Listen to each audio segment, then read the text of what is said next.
ঢাকা বিশ্ববিদ্যালয়ে ভর্তি পরীক্ষা দিতে আসা শিক্ষার্থীদের সহযোগিতা করতে নিজেদের মধ্যে প্রতিযোগিতা করছে ছাত্রদল, ছাত্র শিবির ও ছাত্র ইউনিয়ন সহ বিভিন্ন রাজনৈতিক ছাত্র সংগঠন। বিশ্ববিদ্যালয়ের মোড়ে মোড়ে তথ্য ও সহায়তা কেন্দ্র খোলার পাশাপাশি আগত শিক্ষার্থী ও অভিভাবকদের কলম পানি সহ বিভিন্ন উপহার টোকন দিয়েছে সংগঠনগুলো। নিজের ভাই বোনের মতো হাতে ধরে শিক্ষার্থীদের খুঁজে দিয়েছে নিজ নিজ আসন। বিশ্ববিদ্যালয়ের বিভিন্ন প্রান্তে ব্যানার ফেস্টুন টাঙিয়ে সহযোগিতা নেওয়ার আহ্বান জানাচ্ছে ছাত্র সংগঠনগুলো। কমতি নেই শুভেচ্ছা বার্তারও। সব মিলিয়ে নবাগতদের কাছে নিজেদের ভালো দিকগুলো তুলে ধরতে প্রতিযোগিতায় ব্যস্ত ছাত্র সংগঠনগুলো। শুক্রবার ঢাকা বিশ্ববিদ্যালয়ের ক্ষয় ইউনিটের ভর্তি পরীক্ষাকে কেন্দ্র করে ক্যাম্পাসে শোডাউন দিয়েছে সব ছাত্র সংগঠন। কিন্তু এই শোডাউনে ছিল না প্রচলিত রাজনীতির কোনো ছিটে ফোটাও। হামলা সংঘাত তো দূরের কথা, তর্কেও জড়ায়নি কেউ, বরং নিজেদের ভালোভাবে উপস্থাপনের চেষ্টায় ব্যস্ত ছিল সব সংগঠন, যার প্রশংসায় পঞ্চমুখ নেট দুনিয়া। স্বাগত জানাচ্ছে শিক্ষার্থীরাও। আমরা গতকাল বিশ্ববিদ্যালয় ভর্তি পরীক্ষা যেটা দেখেছি সেটা আসলে আমাদের পুরো বাংলাদেশের ছাত্র রাজনীতির ইতিহাসে একটি অন্যরকম নজির বলা চলে। যে আমরা পূর্ববর্তী যে ভর্তি পরীক্ষাগুলো হয়েছে বা পূর্ববর্তী সময়গুলোতে আমরা যেটা দেখেছি সেটা হচ্ছে যে একদল কেন্দ্রিক সব কিছু ছিল এবং ওই দলেরই নিয়ন্ত্রণ ছিল। আমরা যদি বিগত 15-16 বছরের কথা বলি, শুধুমাত্র ছাত্রলীগের নিয়ন্ত্রণেই সব কিছু চলতো এবং অন্য কোনো দলকে তারা ওইভাবে বসতে দিত না। কিন্তু এখন আমরা এই গতদিন যেটা দেখলাম সেটা হচ্ছে যে আমরা দেখব যে বড় দুইটা দল যদি বলি, ছাত্র সংগঠন, ছাত্র শিবির এবং ছাত্র দল, তারা কিন্তু পাশাপাশি স্টল নিয়ে বসেছিল এবং সবাই তাদেরকে ভালোভাবে গ্রহণ করছিল। অর্থাৎ ছাত্র সংগঠন থেকে এটাই চায় যে ছাত্র সংগঠনগুলো ছাত্রদের ভালো কাজে প্রতিযোগিতা করুক বা ছাত্রদের কল্যাণে আসুক। গণতন্ত্র একটা জাতির জন্য বেটার, যেমন একটা শিক্ষা প্রতিষ্ঠানের জন্য বেটার।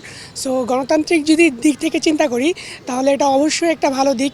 যখন এই মারামারি, কাটাকাটি, হানাহানি এগুলা বাদ দিয়ে যখন একটা ভালো প্রতিযোগিতামূলক কোনো একটা জিনিসের প্রতি যখন আকৃষ্ট হয় তাহলে এটা অবশ্যই ভালো। ছাত্র সংগঠনগুলোর পক্ষ থেকে নবাগতদের বরণ করে নেওয়ার এই সংস্কৃতি বহু পুরনো। যদিও বিগত আওয়ামী লীগ সরকারের সময় এমন অহিংস আয়োজন করতে গিয়েও ছাত্রলীগের হামলার শিকার হওয়ার ঘটনা ঘটেছে অহরহ, যার ফলে শিক্ষা প্রতিষ্ঠানগুলো থেকে হারিয়ে গিয়েছিল ভালোর এই প্রতিযোগিতা। তাই পরিবর্তিত বাস্তবতায় রাজনৈতিক ছাত্র সংগঠনগুলোর ভালো কাজের এই প্রতিযোগিতা ও সহ অবস্থানকে ইতিবাচক দেখছেন বিশ্ববিদ্যালয়ের শিক্ষার্থীরা। তারা বলছেন, শুধু নবীন সংবর্ধনাই নয়, সবসময় ছাত্র সংগঠনগুলোকে এমন ভালো কাজের প্রতিযোগিতায় দেখতে চান তারা। বিগত 15-16 বছর বা বাংলাদেশের রাজনীতির ইতিহাসে যে ছাত্র সংগঠনটা এমন হয়ে উঠছে যে এটা শুনলে মনে হয় যে নেগেটিভ কোনো কিছু, যে নিজেদের ভিতরে কোন দল থাকবে, মারামারি করবে।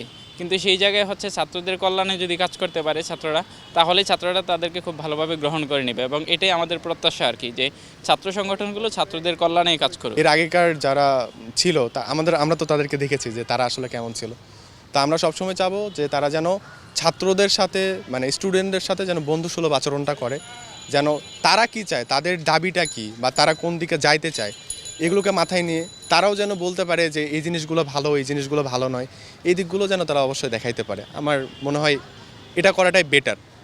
সংগঠনগুলোকে এইভাবে আগানো উচিত যে আসলে স্টুডেন্টদের প্রত্যাশাটা কী, তারা কোন দিকে যেতে চায়, সেই হিসাবে তাদেরকে কাজকে এগিয়ে নিয়ে যাওয়া এবং কাজ করা। যদি পজিটিভ অর্থে হয় তাহলে এটা বাংলাদেশের জন্য ভালো হবে এবং আশা করি প্রত্যেকটি রাজনৈতিক দল এবং অন্যান্য স্টুডেন্টের সংগঠন যারা আছেন প্রত্যেকে এটা কি পজিটিভ অর্থে নিয়েছেন।